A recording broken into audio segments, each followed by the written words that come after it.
Well, hello, everyone. Welcome to Wednesday at 7 o'clock. Welcome to Real Fellas Talk Sports.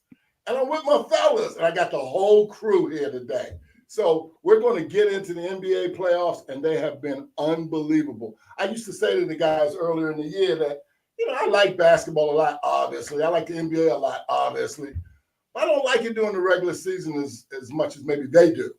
But I love the playoffs, and they are showing off. You hear me? The playoffs have been absolutely fantastic. So we're going to get into that. We'll touch a little bit on the NFL at the end, and then we'll do our closing comments. But before we get into the show, let me introduce the fellas. And the first gentleman I'd like to introduce is Mr. Gregory Finner. First of all, we act like he's a special guest, that he comes on every, we appreciate him joining us. He's really a regular. Let's not kid ourselves. His insights have been absolutely spot on. And I've said before, too, he's the best golfer in this group. We're not even going to talk about the fact that Scottie Scheffler shot a 31 under, Greg. Sorry about that this past weekend. That was unbelievable. Man, listen, I'm thrilled to be on the show. It's always a pleasure, man. I feel like a guest, but not really. Yeah, not really. But oh man, it's a pleasure. Good to see you, gentlemen. And we super appreciate you joining us. Thank you. Well, Mr. Indianapolis, Indiana, and he will have a few things to say when we get to that Pacers series, both the earlier series and this later series. Mr. David Burnett, welcome. How you doing? That's a silly question. You're doing great. I'm doing great. 2-0. Yes. I don't have a whole lot else to say. 2-0. And it could be a sweep. Your girl, not to mention your young lady, Miss Caitlin Clark, looked pretty good on Sunday. She looked good in Iowa. Yeah, she looked really good in Iowa. She wasn't at the game I went to here in Indianapolis. She got tweaked, but she wanted to save herself for going back to her school. Yeah, I watched that.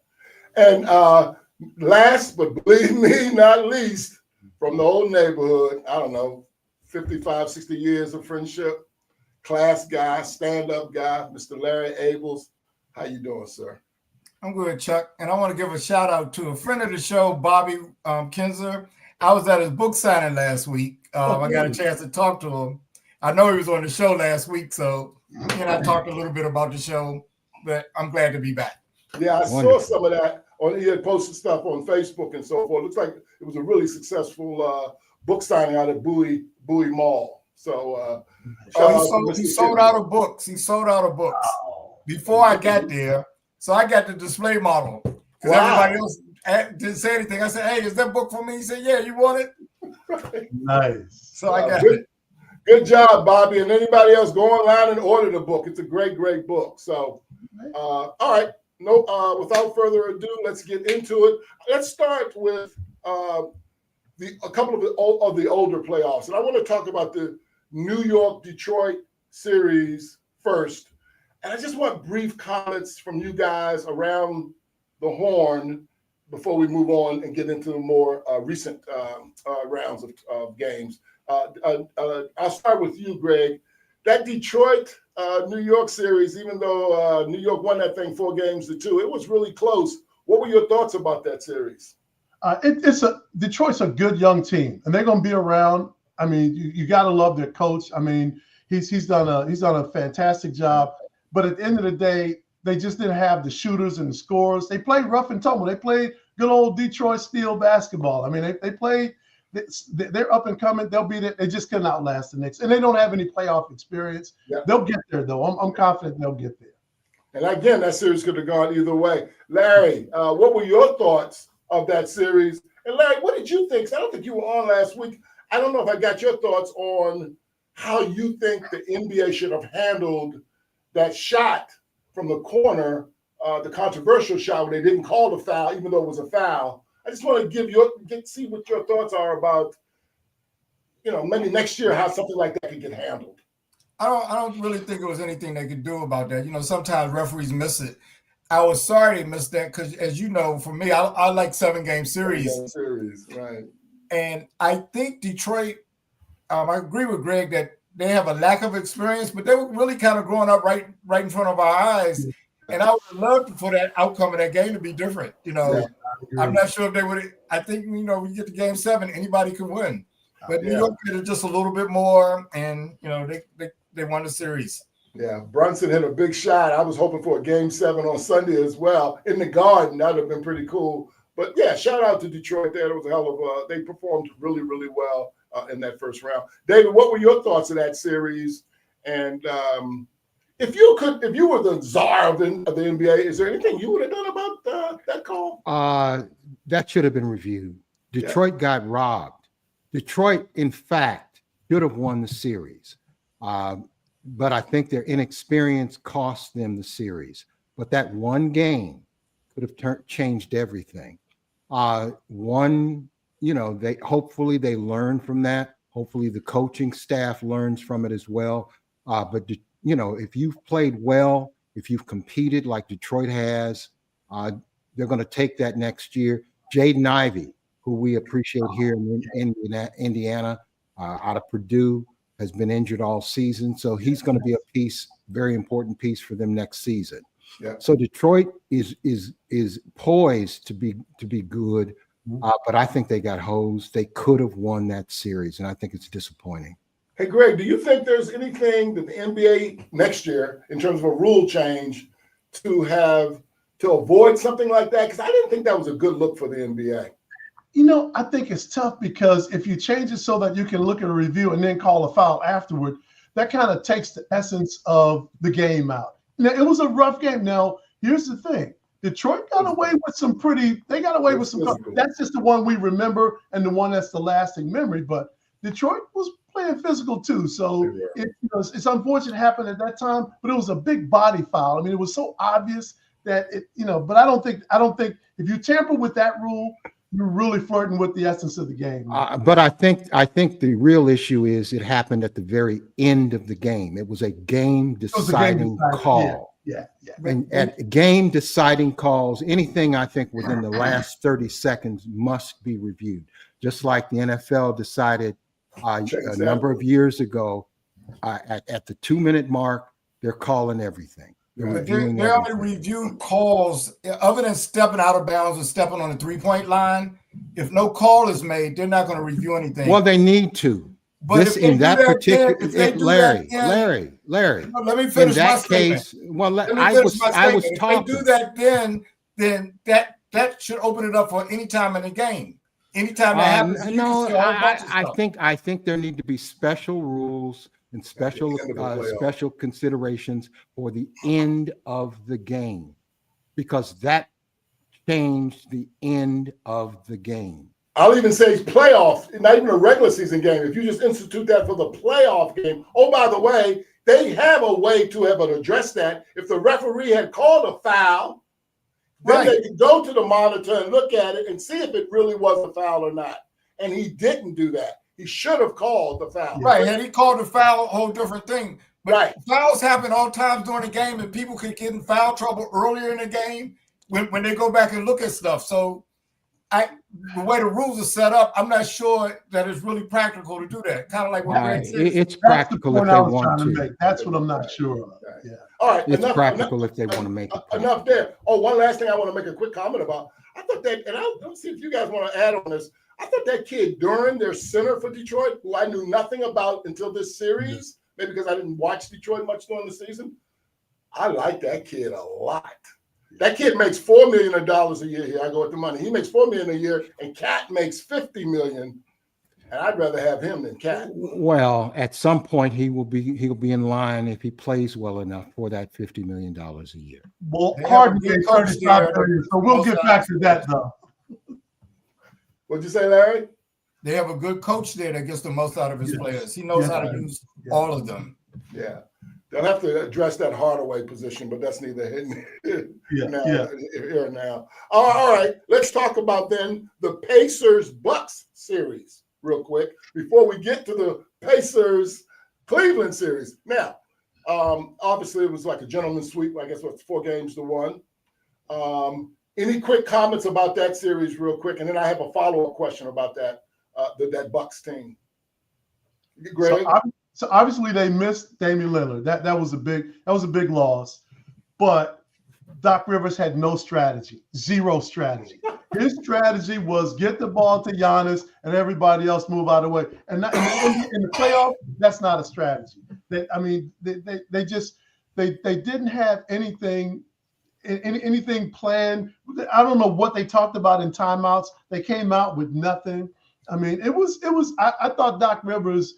I wouldn't be surprised at all if he had a very quick trip there because he's one of my favorite coaches. Take it easy on old Doc Rivers. That's sarcasm, by the way. That was he had nothing to him. And look, I think if Giannis is a free agent, I know listen. If I'm Giannis, I'm looking around. I'm already looking around because that's not that franchise that's not where you want to be. I'd even look at the Lakers. I got to be honest with you. Hold that thought, Greg, because that's my follow-up question. Hold that thought, because that's my follow-up question. Yeah. So, Larry, what did you think of that series? And I know what Greg is saying is true, although they did discover this guy, Gary Trent Jr., later in the series. But what did you think of that series briefly? Yeah, I thought it was going to be hard for the Bucks to beat the Pacers. I thought they were pretty evenly matched, but I thought they would have Bucks would have really been challenged to beat the Pacers under any circumstances. Once Lillard got injured prior to, he had missed like the last month or something. I didn't see them having much of a chance. Right. Now, Gary Trent that you just mentioned actually showed up and played. Kuzma, who I thought was going to show up, still was missing. He's on the milk carton. So They needed more effort from everybody else, but they were overmatched when they played on. Right. I agree with you. David, any brief thoughts on that series? The Pacers are better than the Bucks, period. Yeah. It doesn't matter whether Lillard was healthy or not. The Pacers are better than the Bucks and had shown that during the regular season. They've just been better. And last year they defeated the Bucks as well. Yeah. Giannis, as far as having to leave Milwaukee, he's won a championship there. Milwaukee hadn't won a championship since 1974. Since Kareem, yeah. Giannis's entire family lives in Milwaukee. I think we just casually, willy-nilly say he needs to leave. It's more involved than that. He may want a championship, but he's got one already. Yeah. His brother's there on the team. His brother will not play on another team or will not sit on the bench on another team. There's a lot involved, and I think it's a lot easier, a lot more difficult than we actually give credit to. I agree with that point. If Giannis doesn't want to go, then so be it. I think that's a lot of speculation on the media because he may not want to go. He's been pretty loyal there. And to tell you the truth, they just really need to get another player. They've had some incredibly bad luck. Larry. They're strapped. The money, they're strapped. I know. They got to figure something out is what I'm saying. Yeah. They've had a lot of bad luck the last 3 years. Somebody's been hurt, and one of the main cogs has been hurt. They haven't been healthy since they won a championship. The best thing that Giannis can do is to stay in Milwaukee and create a legacy there. If he wants to stay there and they can somehow get another player, they'll be competitive. So let's assume for a second he does want to go. And Greg, you started this. This was my follow-up question. Greg, if Giannis does want to go, what team would be a good fit for him, you think? So the Lakers need a basket defender so badly that it's not even funny. And they also need another they need a powerful player. But let me go back to something David said, because it's a great point. So my brother-in-law, when he played for the Redskins, Darryl Green, by his 7th, 8th year, a lot of teams were coming after him. And Joe Gibbs basically came to him and said, "Do you want to be here?" He said, "This is the only place I want to play." And that was it. And Joe shut down every trade talk there was. I'm probably talking way out of school, but it's okay at this point. He shut down so it's really about when you get a player like that, it's where he wants to be. And I said the Lakers, based on if Giannis wants to leave, that's a good place for him to think about because they need a big player like that.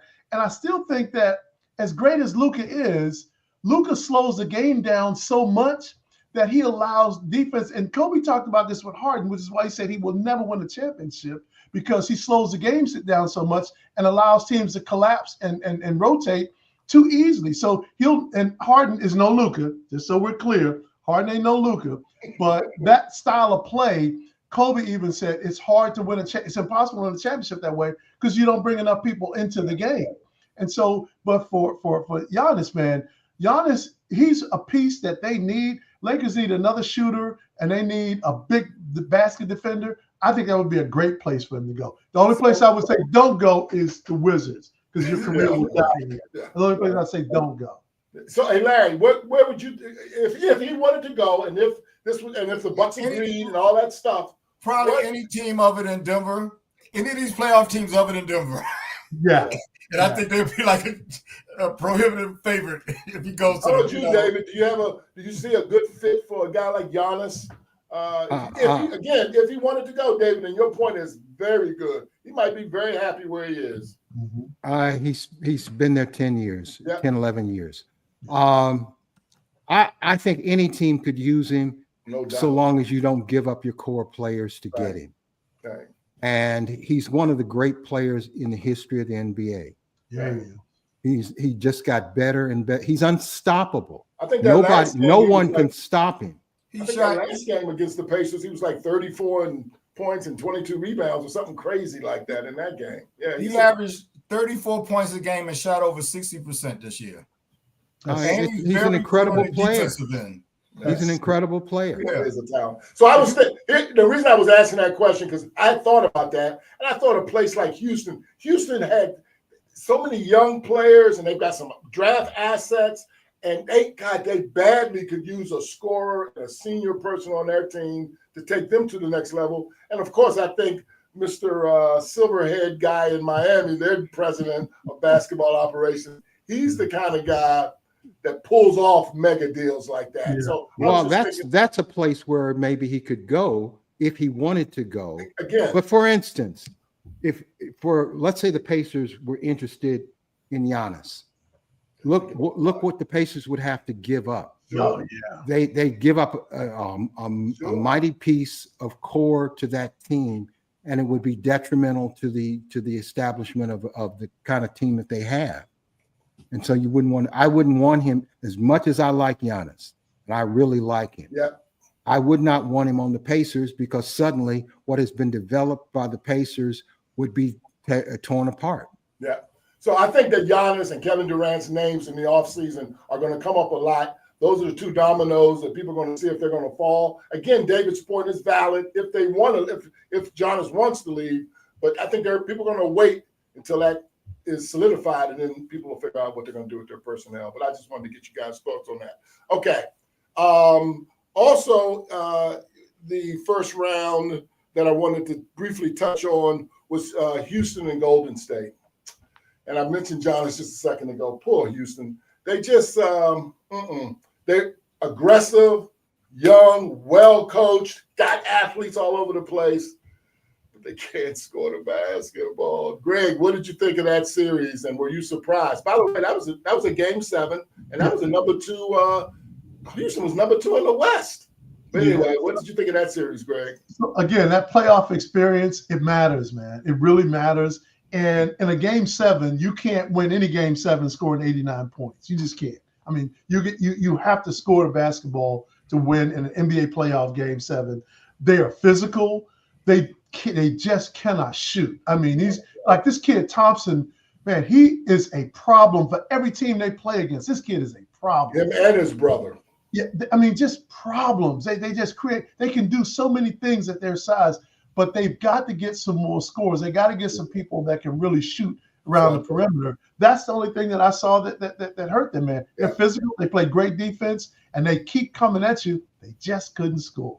When they won game 6 in Golden State, I thought they were going to pull it off. And like Larry, I love Game 7s as well. And I thought they were going to pull that thing off, but the experience of Golden State.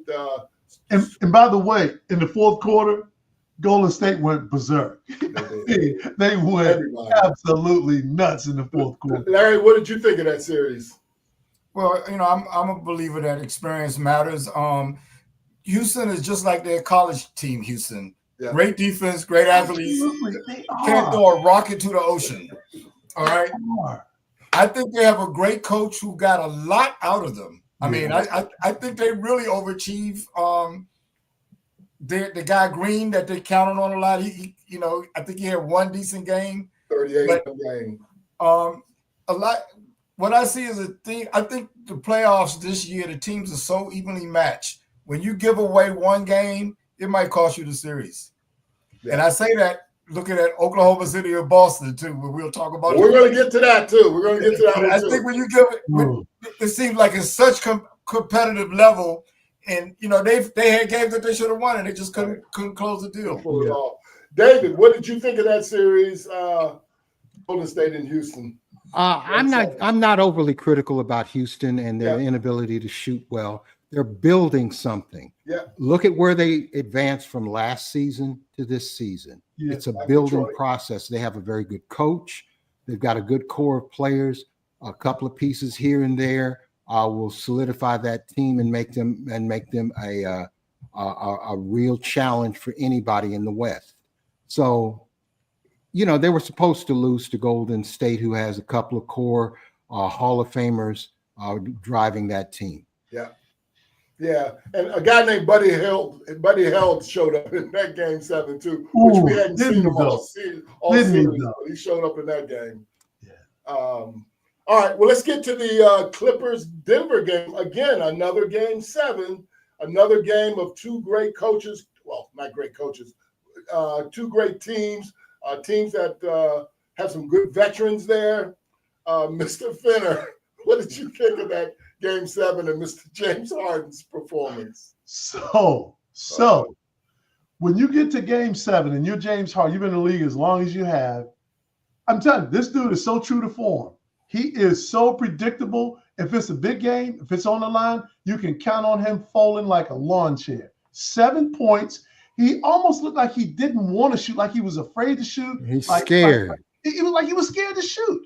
I mean, somebody needs to figure out what this. He's allergic to games. He's allergic to big games. Somebody needs to develop some shots, like allergy shots. When Game 7 comes, just give him his shots, man, because that the allergy is kicking in and he's going to swell and react to it. But it's just, and they needed him, and team continue to get this guy and keep on it. The only little bit of positive that he had, 13 assists. He was trying to get other guys off, and I need you to show up too, James. And that's not the time. That's the time to take over the game. We don't get to it, but Halliburton was awful for 3 quarters. That fourth quarter, that boy said, "This is my game." Brunson too, another guy in the fourth quarter made his thing. That's what the big players do. Harden, I'm sorry, man. 35 million, I'm done. 35 million, nah. Larry, what'd you think of that Game 7? Well, let me talk about the whole series. I love that series. I like the way it was officiated. You didn't have a bunch of players flopping, which is I might talk about in my closing comments. People hunting for fouls. Those guys balled. I almost took the label off of James Harden after this series until Game 7. Because nobody messes up like 3 or 4 games, but he actually was playing pretty decent in the series. All season. Yeah. And then, unfortunately for him, he didn't show up well. Like you said, he got 13 assists though. That was something, but I expected a little more out of him down the stretch. We always talk about Jimmy Butler is like a playoff Jimmy, but Jamal Murray is kind of a playoff. I don't really notice Jamal Murray all year. Yes. Really, I know he's a good player, but in the playoffs, he has some big games, and he's even been hurt He's been hurt a lot. Yeah, he gets hurt during the season, but when it's playoff time, yes. He's David, what'd you think? First of all, James Harden in that series, 8 shots. That's all you need to know. 8 shots. What is that? 8. That's fear. He's scared of Game 7, period. His history shows that. He's a great player in other circumstances, but when it comes down to a closeout game, he can't do it. His nerves take over it, period. Well, he was a league MVP once upon a time. Well, I mean, but even the year he was a league MVP, he still came up small in playoffs when it mattered. There's something psychologically wrong with him come Game 7, period. Well, normally he doesn't even show up in 2 or 3 other games. So I mean, but this year he finally got the monkey off his back. But overall, overall, the series was a good series. It was. The Clippers, despite James Harden's ineffectiveness in Game 7, played well overall. The Nuggets losing their coach just a few games ago didn't affect them. The Joker is the coach right now. He's the coach. He's the greatest player in the world right now.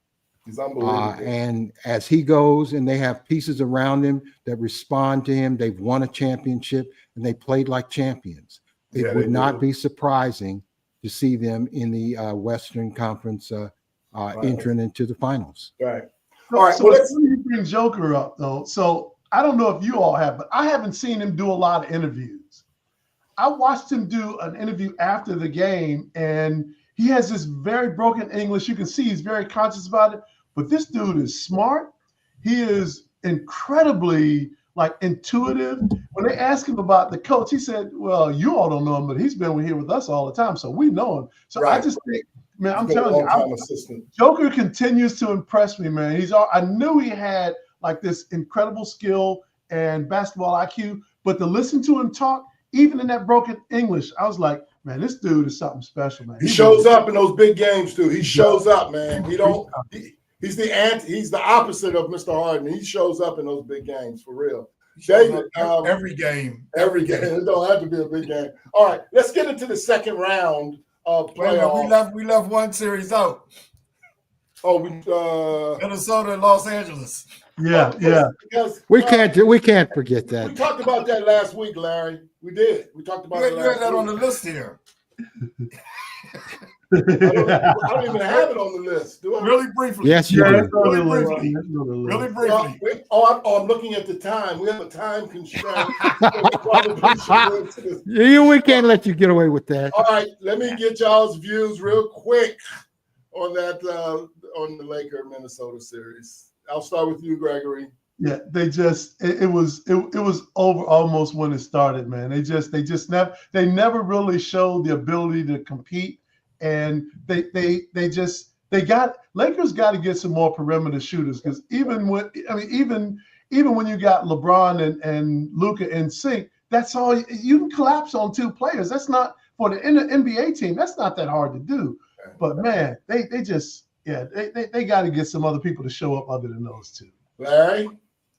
I was surprised that the series went like it did. I thought the Lakers even had a chance to win that. They're very slow on the perimeter on defense. I think that's their problem. And I don't know why they canceled that trade for that guy from North Carolina. And Chuck, as I was talking to you online, their coach should have realized he should have played Jackson Hayes a few minutes in the closeout game, because somebody that was averaging 3 points and 6 rebounds ended up with 27 points and 24 rebounds because he had no size there. Yeah. They were using Gobert's name in the same sentence with Jabbar and Chamberlain and people like that. Right. And he fumbled a bunch of balls away too, and still had great stats. But I understand. Again, I am going to defend him. The only reason I think JJ did that is he had gone with Jackson and some bigger players in the previous games, and Minnesota's 3-pointers were just dropping like crazy. People like McDaniels and so forth. So I think in that particular game we're talking about, he said, "I'm gonna go small," thinking that Gobert couldn't play anymore, and that backfired on him. I understand that, because Gobert was only averaging 3 points and 6 rebounds. First of all, the way the game was going, we're screaming, "Do something different today!" First of all, the Lakers in particular, and I know Chuck You have a personal relationship with the Lakers, but they need to blow the team up. You cannot build around a 41-year-old player. You cannot. You have to start thinking about the future.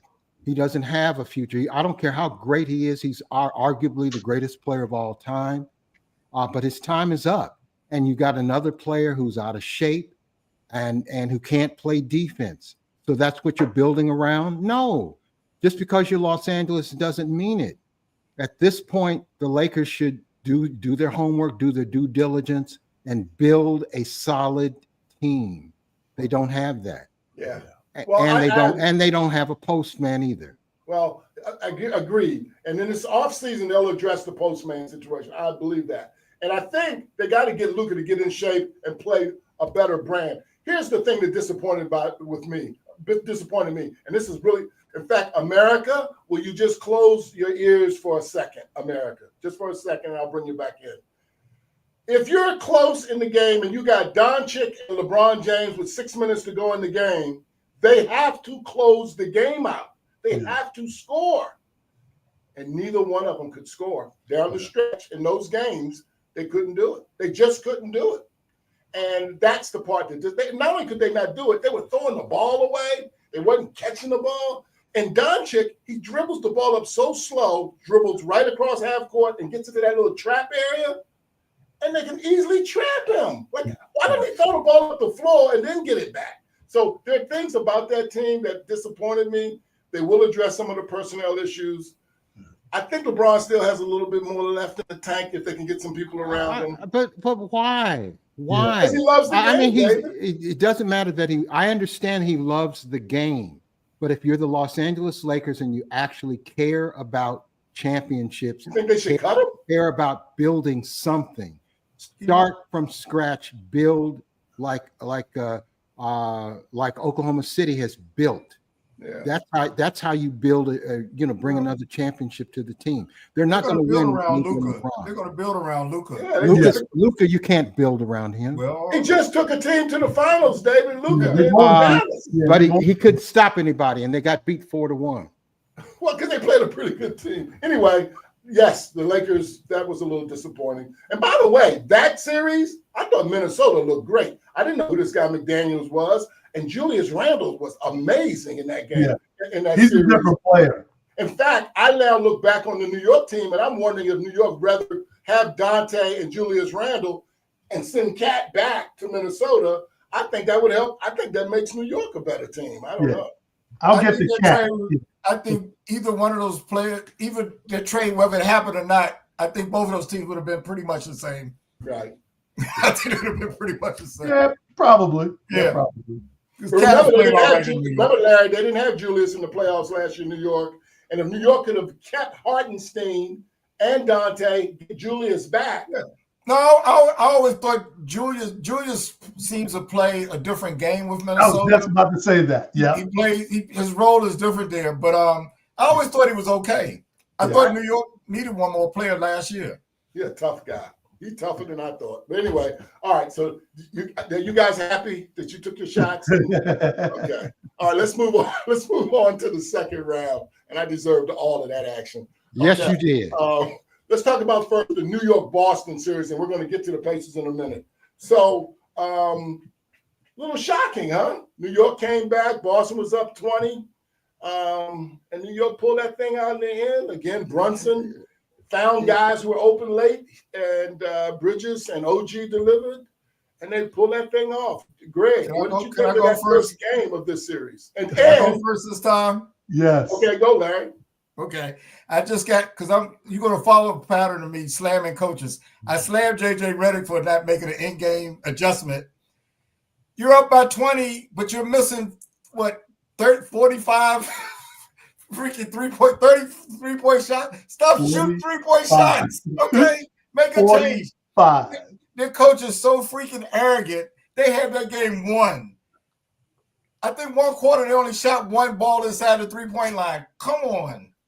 That's New how York- they play, though, Larry. That's how they play all season. Right, but you can't do that in the play. You can lose a game in the regular season, and they've given up a game that might come back and haunt them. Well, remember, they won the title last year, so they believe in That was what they last do. year, but they've done it more this year. And even when they've lost in the regular season, their coach's arrogant attitude is that's how we play. All right. It's one thing to lose a game during the regular season.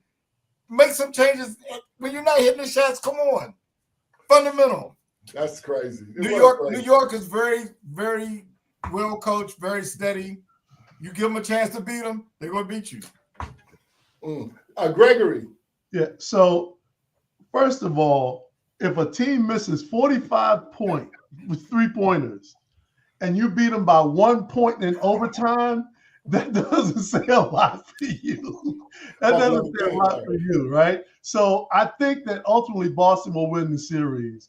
But I'm telling you, the look that I mean, they just look like, man, they're scrambling. These guys I haven't seen that many bricks thrown up since the wall of Jericho was built. And they were shooting 3-pointers and were bouncing back out the half court. They were so awful. I mean, it was off. They weren't even close. And Brown was 0 for 10 before he hit one shot, 1-3 late in the game, and he was 0 for 10 up. Hey, and not to cut you out, Greg, but not only that, they were shooting it within the first 5 seconds of the shot clock. Well, let me say this. Burning no clock. Burning no clock. Let me say this. Tatum just hit a dunk shot. He drove the lane. He drove the baseline and dunked it. I think they're going to see more of that. That's what they have to do. Boston is too talented to be stuck in some system where you're shooting 50 and 60 3-pointers every game. It's ridiculous. It's ridiculous. They have too many talented players, very athletic. Go to the basket. Go to the basket. I agree with Larry, though. I don't know what Joe Mazzulla, I don't know what he was thinking. I don't know what well, but at some point, players have to take it upon themselves to understand when there's an open shot and when you can drive the lane or drive the baseline. At some point, it's a player's game. They missed Porzingis. When Porzingis went down, I thought that hurt them too. They just don't have size. That's the way they play. That's just the way Boston. That's why Orlando beat them one game. Chuck, Brown could take almost anybody on their team down in the lane and rise up over them like an 8-foot shot. He does that, and he stopped doing it. They weren't even trying. David might be right. The players got to think too, even if the coach has a stupid game plan. I mean, at some point, the game one, all it would have taken was one layup, and they win the game. That's all. One layup. They should have lost it in regulation, but I mean, Brunson just missed a shot that he almost always makes. That left-hand layup. He almost always makes, and he all he could do was smile. He's like, man, that's that's like Tiger missing a 3-foot putt. Like he don't miss those. Well, I think fate might play a hand in all of this, and New York might win the damn series. So you think New York can pull? Okay, it's possible. Real quick, Boston or New York, David? I think Boston technically should win, but will they? I mean, it's a funny postseason. Look at my Pacers. It's been great. It's been absolutely. Larry, Boston or New York, who wins that series? I still think Boston is going to win, but oh my goodness, they got to think. They got to play better. Greg, Boston or New York? I will tell you though, New York starting 5 is not bad. They got a pretty good. If they can get anything out of Cat, they got a good starting 5. Yeah, Boston, no question. Listen, if they miss 45 3-pointers and you beat them by 1 point in overtime, you're not going to beat them in 7-game series. How many times do you think they're going to miss 45 3-pointers? No, it's Boston. Yeah, it's crazy. They better stop giving games away though. And that was in Boston. True. All right. Okay, drum roll. Ladies and gentlemen, this is the David Burnett portion of the show. The Indiana Pacers Cleveland series, man. Well, first of all, Cleveland, for Pacers to go into Cleveland and beat Cleveland like that, David, I want I'm yielding to you. Tell me what you thought about that and how did they pull that off? And can they win the series? It's not like it's a surprise. First of all, context. The Pacers now have a 5 games 5-1 lead over Cleveland this season, the Wow. entire season, including the playoffs. Wow. 5-1. So they know how to play Cleveland in Cleveland. Number 2, Halliburton finally is coming into his own as a complete player, somebody who's willing to drive the lane and gain some confidence. Number 3, they've got dogs. They have 10 deep that they can go to. And if the Pacers play with confidence, they can win the whole damn thing. But Wow. will they play with confidence? I'm not sure. I mean, I've been with the Pacers since 1967. Yeah. When I was 11 years old. So I've seen, I see what a team can do once they commit themselves.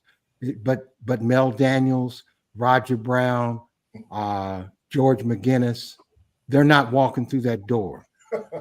They're not. But they had heart, and you knew that they could win. Yeah. Right now, I still don't see that completely with the Pacers. I cheer them heartily. They're my team. They But go 6 and 7 deep, and all of them contribute, and it's just an amazing thing. They got athleticism, they got shooting. Turner's playing great. All of them. It's just they whip that thing around. They just whip it, and knock down shots. And don't be surprised if they sweep Cleveland. Wow. If the series could be over. If the Pacers want it to be over, it can be over on Sunday. It can be over on Sunday. Larry, what do you think of that series so far now that Indy is up 2-0? David's homerism aside, I told David beforehand that they're peaking at the right time. They played pretty well this year, and I thought they would match up well against Cleveland. And Cleveland's not healthy, and they are healthy. The one thing that you guys left out about them, they're very good defensively too.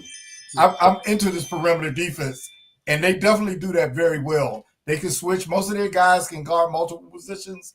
They're up 2-0. I don't see how. I don't think Cleveland's coming back. Hey, before I go to you, Greg, and maybe you can take this question first. So, and maybe this is unfair, but I'm going to throw it out to you guys. So, when they showed the picture of Cleveland and they had Mobley, Garland, and Hunter on the bench in street clothes, and 2 of them got sprained ankles, and the other one has a bad thumb on his shooting hand. And again, it's a weird question, but what kind of injury would keep you guys out that game? How could you not give that a try? Yeah. Are you surprised at that, Greg? Very surprised, especially Mobley, because Mobley, he gets after it.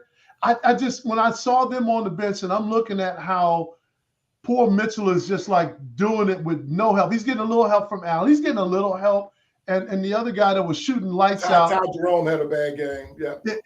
So, first of all, let me back up. I'm not a fan of Kenny Atkinson. I think he's overrated. Coach of the year, my toe, right? 64 games. Yeah, I'm not a fan. I think that Rick Carlisle has coached rings around him. First of all, I think he's coached rings around him. But when I looked at Cleveland, I'm like, to have a record this great during the season and to be 0-2. I'm ready to stick a fork in them. They're done. There's no way they beat the Pacers now. There's no way they win this series. They had to at least split at home. You lose 2 games at home? Nah. And those guys, I don't know when they're coming back. I looked. I couldn't find when they were coming back, and I'm like, okay, so Cleveland's done. Another great record down the drain. Another great regular season record. Well, I mean, but not enough credit still being given to the Pacers. I hear you about Rick Carlisle, and Rick Carlisle's a great coach, but the Pacers are emerging. Everybody seems to forget they were in the Eastern Conference Finals last season. And they learned a lot from that. And they could have won at least 2 games. They're 5-1. They're 5-1 against this Cleveland team. That should say it right there. Cleveland did win 14 more games, though. You won 50 games. They won 64 games. So the most impressive thing about the Pacers to me is this. Their key player struggled the whole game. But when the fourth quarter, when it mattered, that boy tied his shoes up tight, buckled up, and he got it done. And that is what you got to have. I mean, we've seen nights with Michael Jordan was awful, but when it was on the line, that boy made it happen. And that's what I saw at Halliburton that I didn't see last year. I didn't see that last year. But they all contribute, though. I mean, that team, all of them contribute. Larry, what do you think of the injury? Am I being too critical about the injury situation? No, well, Garland his injury has been well documented. That he's got I guess they say some kind of toe injury. Yeah, big toe. And a lot of people said it's really difficult to come back. I saw the other two guys get hurt the other day.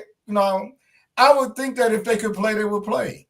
I mean, I think they probably don't feel like they can help the team. We'll see in the next game if they can play, because but I think getting down 2 games, and like I stated earlier, I thought it was a good matchup anyway. I don't see them beating them 4 times. I don't see them beating them 4 times now. Any last words about this series, David, before we move on? Tyrese Halliburton has emerged as a player with confidence, and he's only going to get better now. And what's the irony of that? What's the irony of that? The point you just made? When the NBA players did what? They said he was the most overrated player in basketball. That mattered. Ever since that came out, he's gone. I think that that's a factor, but I think sometimes a player has to understand what he can do. I mean, I've been a critic of Tyrese Halliburton for several years. As much as I like him, as much as I love the Pacers, he doesn't always deliver what he can deliver. He will opt to take a long range shot or drive in and then pass out. I hate that. Right now, he's driving in. He won the series against Milwaukee because he drove. He won the series. He won the game the other night because he drove. Yep. And took over. Last night he hit the jump shot. He hit the 3. He hit the 3 last night. Yeah. I mean, and got his offensive rebound. But as a team, that team is really. I watched them all this year, and they're peaking at the right time. So I got to give some credit to that to the coach. I hadn't thought about that. And they're injury free right now. Let me knock on wood. Yeah, I mean that's Aaron Nesmith. They got Mathurin. You talked about a year or so ago. Mathurin is coming into his own. That other guy, Nesmith. And then the guy from Gonzaga, man. That guy too hits big shots. The light-skinned guard. Yes, I can't think of his name right now. Nembhard. Nembhard does his thing. So, and by the way, we haven't even seen what's his name, JP O'Connell. TJ McConnell. He can come in and do it. They go 7 deep, and you look at the box score, all of them are in double figures. They're a good team, and they can win it all. And don't be surprised they don't get the credit that they deserve. I love LA. I mean, I love LeBron and Luka, but this team is the opposite, and so is Golden State. They're too ISO. In Indiana and Golden State, they move around and whip the ball around and pass and touches, and then they knock down shots. And so kudos to the coaches who put that plan in place. So anyway, all right, let's talk about that was the Cleveland Pacers series. OKC, they played Denver first game.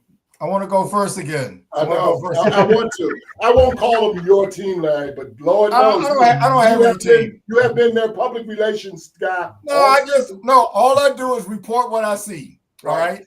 They played well this year. Their coach, to me, made idiotic moves. I don't get it. When you're behind, you want to stop the clock so that your team can score. But when you're ahead, you want the clock to roll. Yeah.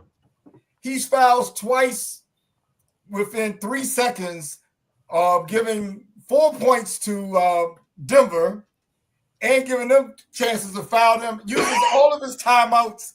I'm like, what are you doing here? Fouls Gordon in the backcourt with Joker on the bench. He's in the backcourt. If he dribbles the ball 5 or 6 seconds, they don't even get that last play. I don't know what their coach was doing. He acted like he was scared. He gave the game to them. And again, my theme in these series, when you give a game away against one of these teams, it might cost you the series. It Yeah. can bite you. Yeah. But I'm hoping they win Only thing I tonight would because say- I want to see a competitive series. I didn't mind his strategy. He just fouled too quickly, meaning he was afraid of them hitting a 3, which would have tied the game up. He'd rather them have 2, but he fouled too quickly and didn't run the clock down. So let me ask you that. So he fouled Joker with 13 seconds left. Right. What if Joker had hit the 3? You got 2 timeouts. You call timeout. You run the play. You take the last shot. The worse you are is overtime. If Joker misses it, you're in great shape. Right. Okay. But But he did that foul. Then they go down, use 3 seconds, and SGA dunks. Then they pass it into Aaron Gordon. Wide open Joker's layup. on the freaking sideline, and you foul him in the back court. All right, let him dribble the ball down court. If you're going to foul him, then that would at least use up 4 or 5 seconds. I don't see what he's doing. Well, everybody's ripping them apart about those two. That what you're exactly describing right there. I think it's simpler than that. Chet Holmgren hits 2 free throws, they win the game. Yeah. Period. He They shouldn't put the even be in right that man. position. He put his team in position where they had to hit. I understand that. I understand that. But Oklahoma City, I agree with you completely. The coaching strategy about the fouling and slowing the clock down was a flaw. But if Chet Holmgren hits free throws, we're not talking about it. Because they gave up a big lead, a decent enough lead to win the game. Home. At home. And Yeah. Oklahoma City's fans are rabid. They don't have any empty seats. I don't think they've had an empty seat No. since they moved from College Seattle. team. Yeah. Right. But So- they're playing a good team that even though they were up by like 7 points with about 30-something seconds left, that team is still good, and they got Joker on their team. So you can't do anything to help them prolong the game. Joker is a great player. Okay. Think- So, You think so, they? you got Yeah. Joker. Okay. Right. But even with Joker, Aaron Gordon is flying under the radar better than a ghost gun. I mean, it's like they don't even see him. I'm like, so they lose track of him long enough for him to take an air ball and dunk and win the game. That's one time. And Chet Holmgren misses the free throws. Here's Aaron Gordon all by himself for a 3 ball. Now, Chet tried to make a play. It was semi-contested. It wasn't really, but it's like Westbrook made a great pass. That was a great Yeah. pass over to Gordon. But what does Gordon have to do? How many games does he have to win to be noticed on the floor? And I'm telling you, Mike Daigneault, no ring, no job. I'm telling you, this guy. I've been telling Been you saying that all. all year. This guy is not. He's not NBA playoff championship caliber coaching. He freezes more than the youngest player does. He freezes up. He So don't even the thing I've been taking a shot at about OKC all season, even though they dominated the regular season, has big differential in terms of the teams that they beat in terms of point spreads.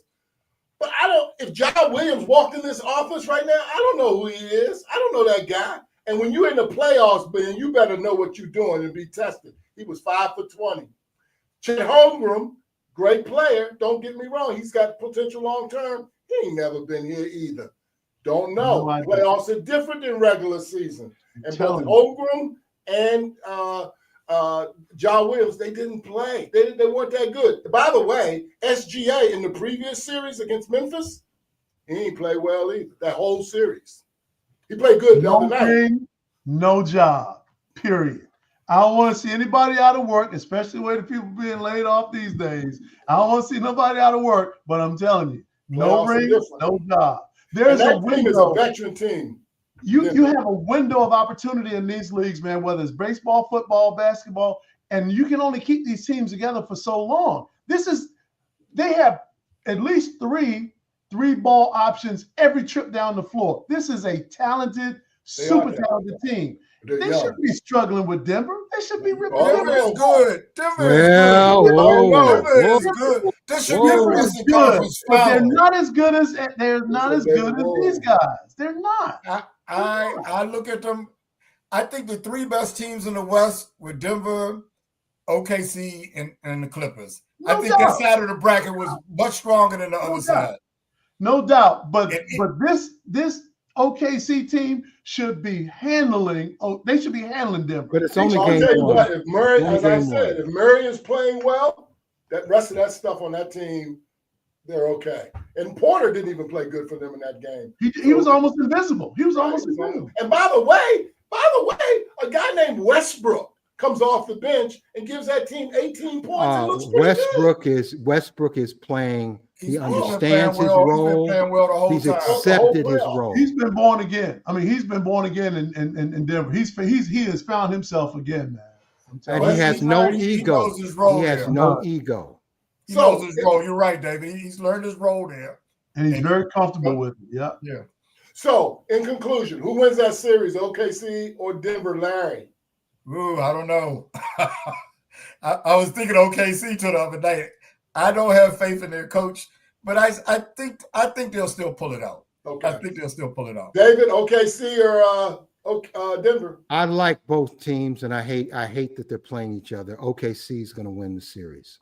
Greg, OKC, Denver. Actually, OKC is a better team, but if I had to put some money, I got to put my money on OKC. OKC has momentum. They're showing all the playoff experience and all the guts. You put your money on Denver or Wait, OKC? I'm sorry, Denver. Yeah. I put my money. I would put my money on Denver.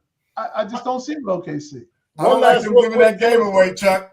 They might have given that game away. That's huge. That's going to be my theme throughout the playoffs. You give a game away. It's so competitive that you give a game away. I don't know. One time around the circle. That's right. Any takeaway from these playoffs? Like one takeaway, Larry, from the playoffs. Now that we've got all these games, and you step back for a minute, do you have one takeaway? I think is this round in particular very competitive. I expect, I hate to see the injuries though. That's kind of putting a damper on things. It's a wild I don't know how Golden State's going to do now, but very competitive is what I like. David, one takeaway from the playoffs so far. Competitiveness, seriousness of purpose, and really engaging the fans. That's my takeaway. Greg, one takeaway. Yeah, my one takeaway is the Denver Nuggets. You fire a coach and the GM's out, and they're playing better than they were. I mean, they're playing better than they played all year. That's my takeaway. He has more playoff wins than he has regular season wins. Exactly. I mean, that's unusual. Right. All right. Listen, let's switch real quick. And as we begin to wrap this up, the NFL, they're moving the draft to Washington, D.C. in 2027 down on the Mall. I think Green Bay got 400, 500,000 people. I can't even imagine how many we're going to get on the Mall here in Washington.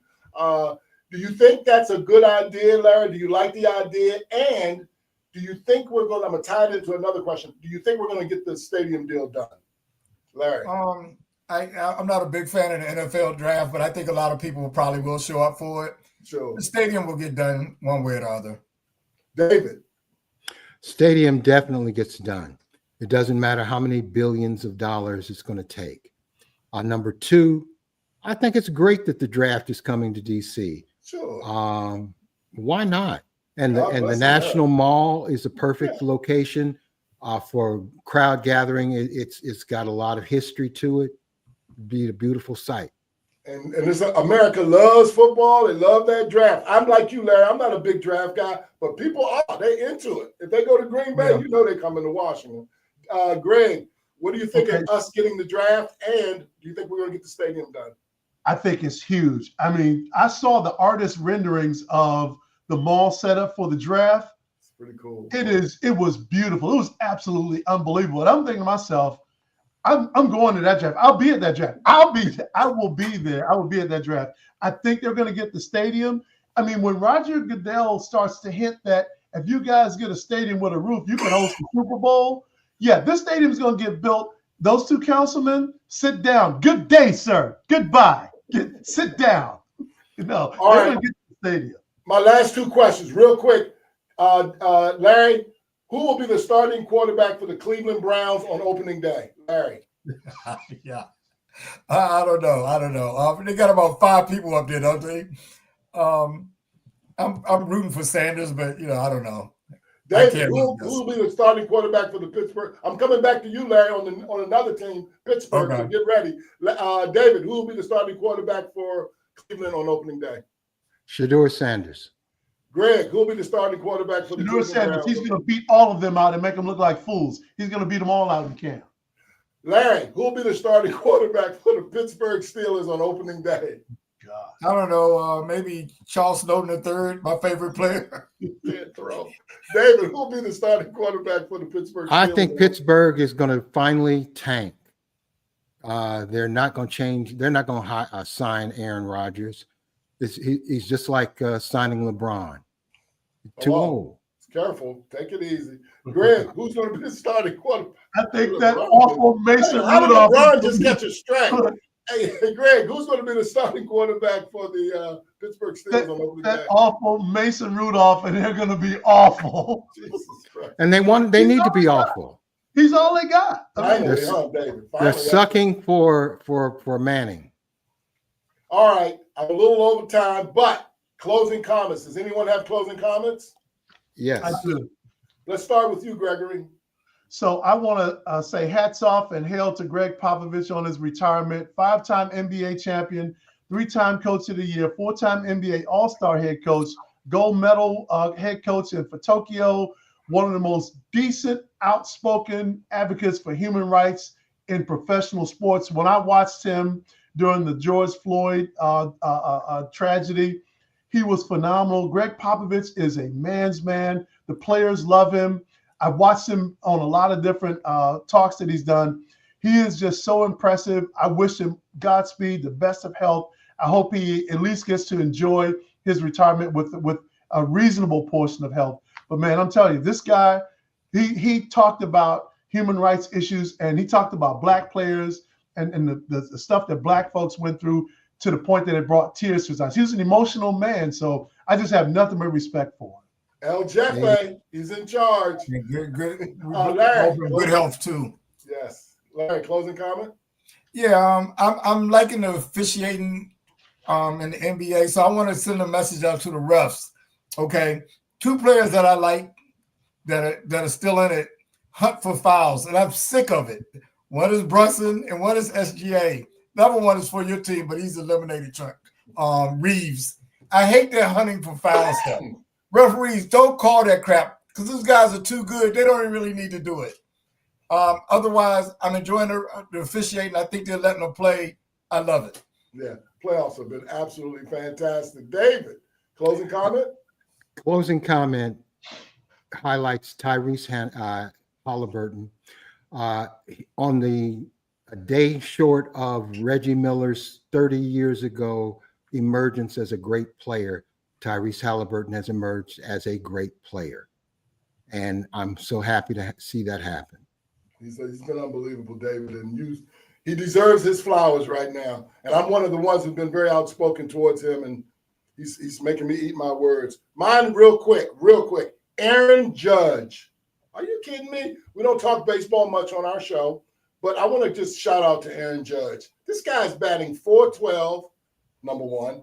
12 home runs, number one. 34 RBIs, number one. He's the guy who's in second place in batting average, who's on his team, Paul Goldschmidt, he's batting .350.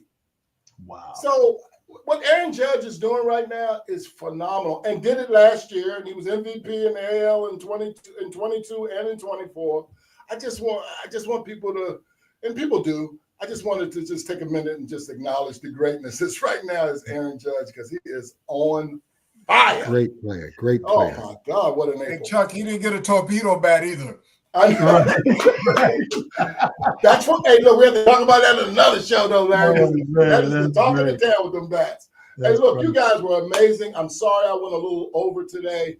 The NBA playoffs have been fantastic. I've loved them. And as soon as we hang up, I'm gonna get to the Boston Celtics New York game. So you guys were great. Thanks everybody for tuning in. I'm sure there were some comments, but we didn't see them. No comments. No comments today. Wow. No comments. All right. Well, listen, we'll see you next week. Thanks, everybody. Have a wonderful Mother's Day, moms out there.